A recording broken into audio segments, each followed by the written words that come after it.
We're going to continue our discussion of inner products. So let's remind ourselves where we were. Last time we talked about the notion of an inner product on a vector space. You have two vectors x and y, and you define an inner product, which is written this pair x and y. It's a number. And by definition, an inner product is required to be symmetric, bilinear, and positive definite. And we saw, of course, the basic prototype of this is the usual dot product. You take the inner product of x and y to be x dot y. But other inner products are possible, and we're going to be talking about some other ones and their properties. And when you have an inner product, you also have the associated norm, which is you take the inner product of x and take its square root. And that's the length of x, or the norm of x. I want to do one more example before I go on. In R2, consider the following definition. Define the inner product of x and y with x prime and y prime to be the following. Take 2x x prime plus 2y y prime minus xy prime minus yx prime. I claim that this is an inner product. It's quite obvious that it's symmetric. It's almost as obvious that it's bilinear. It's easy to check that. The main thing is it's not obviously positive definite. That's where you need to be careful. Why not? Well, let's see. What is the inner product of a vector xy with itself? What you get is 2x squared plus 2y squared minus 2xy. And because of this minus sign, it certainly looks possible that for some choice of x and y, this could turn out to be negative. It almost looks like it would, but it's not. There's an identity. You can rewrite this thing by completing the square as x squared minus y squared plus x squared plus y squared. Notice that when I write it this way, it's the sum of three squares. And the only way, then that's always non-negative. So in spite of the minus sign, this is a perfectly good inner product. Okay, let's go on now and talk about some inequalities. So these are some properties that hold of any inner product. And the first one is a very famous inequality. It has a name. And it's called the Cauchy-Schwarz inequality. And in spite of its simplicity, or in fact, because of its simplicity, it's actually a very powerful inequality. It's quite ubiquitous and comes up in lots of settings. And it says the following. If you have any inner product,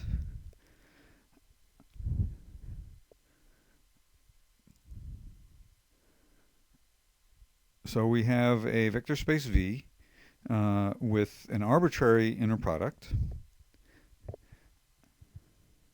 Then the statement is that if you take the inner product of any two vectors V and W, then that's guaranteed to be less than or equal to the length of V times the length of W.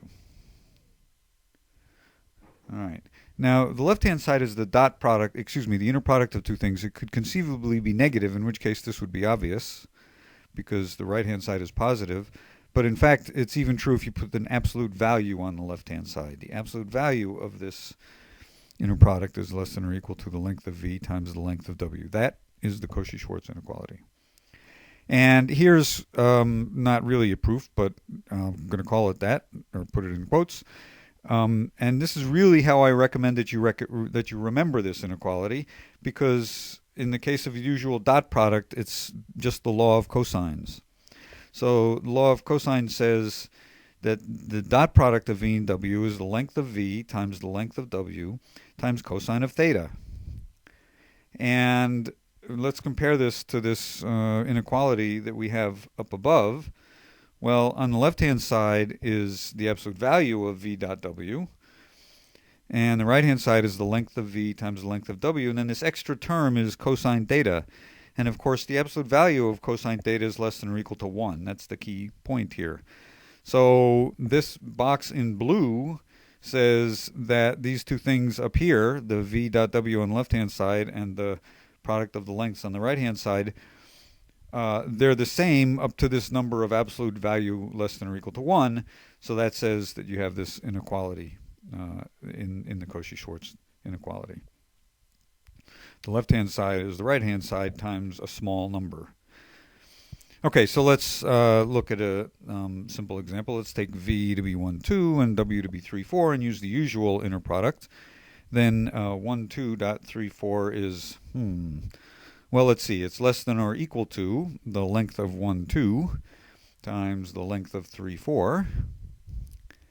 And let's see. The left-hand side is 3 plus 8.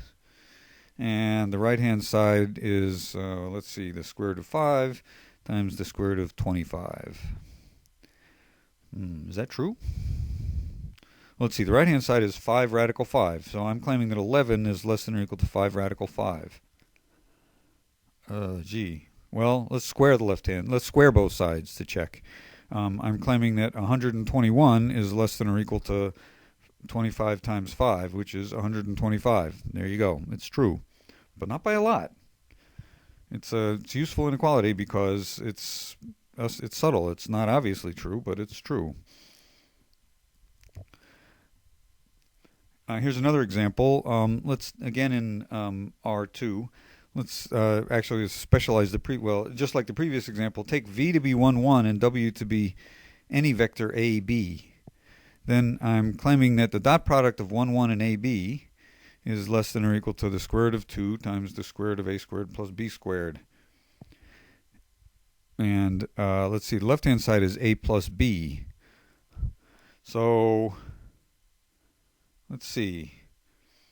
Let's square both sides again. I'm saying that a plus b squared is less than or equal to 2a squared plus b squared. Well, it's true. I'll let you stare at that for a minute and convince yourself. You could do some algebraic manipulation and see that that's true, but it follows from the Cauchy-Schwarz inequality. And let's just plug in some numbers and see. A is equal to 1 and b is equal to 3, for example, gives the claim that 16 is less than or equal to 2 times 1 plus 9. Well, that's true. 16 is indeed less than or equal to 20. Okay, another part of the theorem deals with the equality part. So the theorem itself says, as I stated, it says that the absolute value of the inner product of v and w is less than or equal to the length of v times the length of w. And when are they equal? Well, it's very hard for them to be equal. The only way that they can be equal is if v and w were parallel, which is to say v and w are scalar multiples of each other, and they're in the same direction or possibly in opposite directions.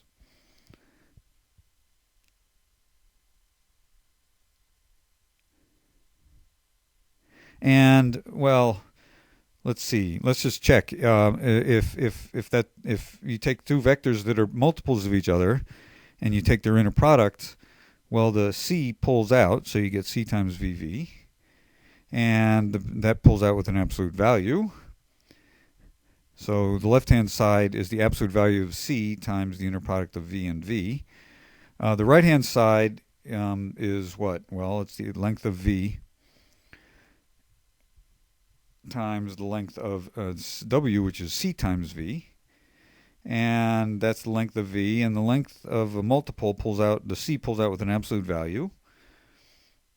And sorry, these w's are supposed to be v's here, excuse me. And that gives you the absolute value of c times the length of v squared. And let's see, the left-hand side is the same thing. So that's one direction. That's one direction of the if and only if. If they're multiples of each other, then you have equality here. And really, why is this? Well, the extra term in the law of cosines is this cosine, and so these things are going to be equal if and only if the absolute value of cosine is equal to 1, which is to say that the angle between them is 0 or pi. Okay. I used a little bit about some formal properties there. Let me mention those specifically. We know that if you, by the bilinearity property, if you multiply an inner product by a constant in either term, it pulls out. The result is that if you if you multiply a vector by a constant, it pulls out. Well, it can't quite because it has to be positive, so it must pull out with an absolute value. If it didn't, then you could have a negative number here, and that would not be okay. So let's just see. For example, if you take the length of minus v, what do you get? Well, it's the square root of minus v, inner producted with minus v, and the two minuses pull out and cancel to give plus, right? So you can just cancel them, and that's the same thing as the length of v, inner product of vv, which is the length of v. So the minus 1 pulls out with an absolute value of minus 1, which is 1. And more generally, if you multiply a vector times c, what you get is cv, inner product of cv with itself, and each of the c's pulls out of this, and so you get, inside the square root, you get a c squared. So you get a square root of c squared times vv. And what's the square root of c squared times vv? Well, it's the square root of c squared times the length, the inner product of v with itself. And what's the square root of c squared? Well, it's c. Except careful, it's the positive square root. So it's not just c, it's the absolute value of c. And this becomes the length of v, and so you see that indeed this c comes out with an absolute value. Okay, another important inequality involving inner products is the triangle inequality, and everybody knows this one. In the usual picture, if you have two vectors and you add them, we know the shortest distance between 2 points is a straight line. And the theorem is simply that the length of v plus the length of w, the length of v plus w is less than or equal to the length of v plus the length of w. So in the usual dotted product, this is just a familiar from elementary elementary geometry. And you have equality here if and only if w is a multiple of v, and in this case the w has to be a positive multiple of v. So there's no cancellation. C is greater than or equal to 0. So that is to say they're parallel and in the same direction. So again, this is, I'm not going to prove this, but this is just the usual triangle inequality from elementary geometry. There's another item I want to cover now, which is the notion of orthogonal vectors. So what does it mean to say vector v is orthogonal to a vector w? You say v is orthogonal to w. Well, you have to tell me what inner product you're talking about. If you're in Rn and it's usual dot product, that's fine, but in general you have to specify. So you say with respect to a given inner product, and if you have an inner product, then you say two vectors are orthogonal if their inner product is 0. So this is a crucial point. There's the notion of orthogonal. There's not just one notion. It depends on which inner product you're using. And as always, the geometric intuition comes from the usual inner product. The inner product, the usual dot product of two vectors, is given by the law of cosines. And when is that 0?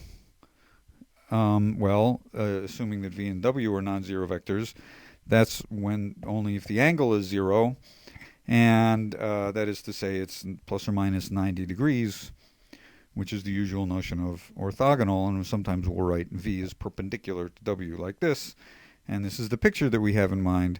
But again, keep in mind that this notion of orthogonal is not an absolute one. It depends on which inner product you're using.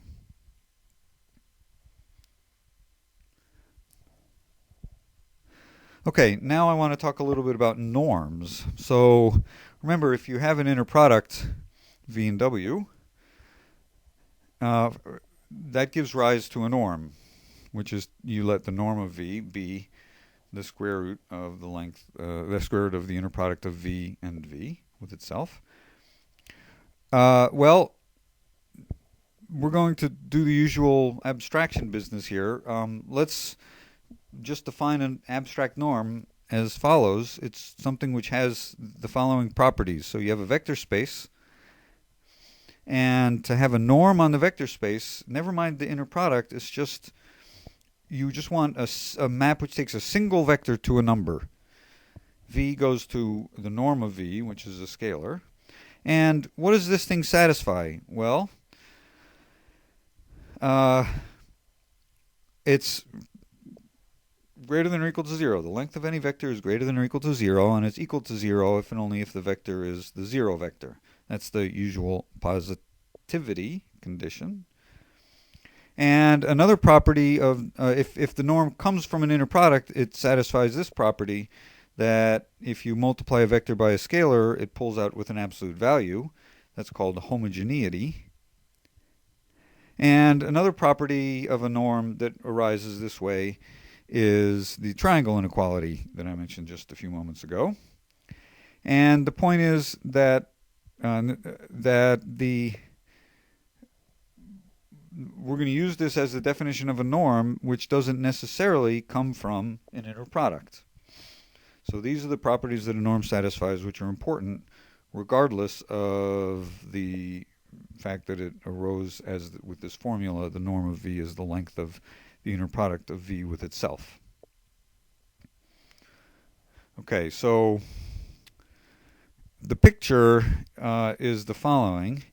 You have the world of inner products, which is, you have a vector space. Let's fix a vector space, say, and you have an inner product on it. If you have an inner product, it gives rise to a norm, where you take the length of a vector, the norm of a vector, to be the square root of v.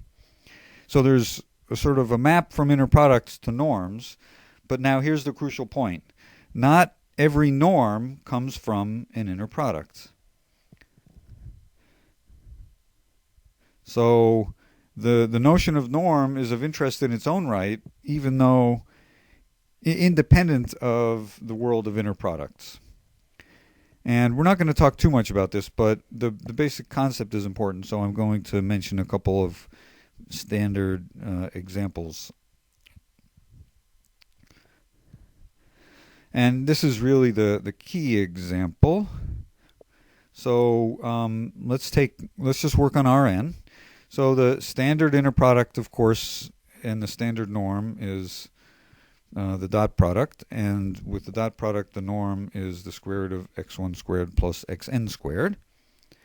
So that's the totally standard norm, and it comes from the inner product, which is the dot product. Okay, so that's sort of what we're quite familiar with, but let's look at some other norms. There's a norm called the one norm, which is where you just take the sum of the absolute values of the x's, of the xi's. Okay? I claim this is a norm. So let's see, it's certainly positive, and it's certainly homogeneous. It scales correctly, and it satisfies the triangle inequality. That's actually pretty easy to see. I'm not going to bother checking that, but it's pretty clear this thing is a perfectly good norm. Another example, a less obvious one, is called the infinity norm, where you simply take the max of the absolute value of the entries. And finally, there's something called the p norm, which is you take the absolute value of x1 to the p plus ... absolute value of xn to the p, and then take the pth root of that. The fact that you're raising things to the pth power and then taking a pth root makes this homogeneous. And in fact, this is also a norm for any positive real number p.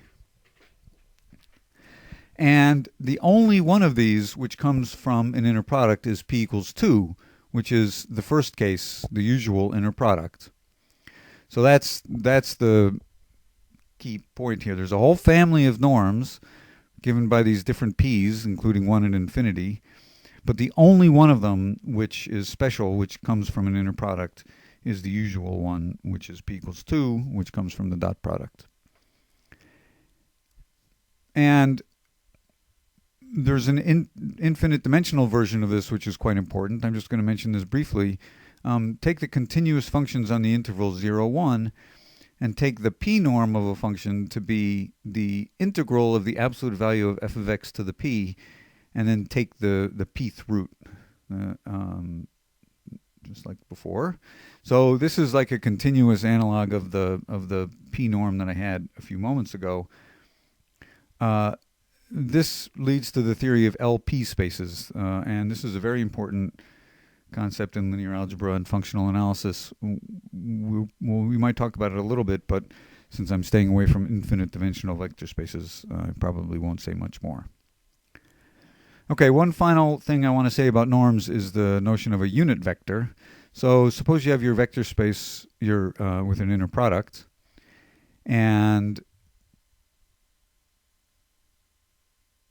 excuse me, not an inner product, just a norm. And so you have the notion of a norm of a vector. If you have a vector v, make a new vector u by replacing v with v over the length of v, assuming v is not 0. Which is to say, it's like this. It's the scalar 1 over the norm of v times the vector. So this is you just multiplying v times the scalar. And this gives you a unit vector. If v is this big long vector here, then u is the multiple of it, which has length 1. And this is an extremely handy little tool for normalizing vectors, for producing unit vectors. And let's just check the length of u is the length of v over the length of v, which is 1 over the length of v times the length of v, which is 1. So that's an elementary fact, and that gives rise to unit vectors, which is a very helpful tool in many calculations.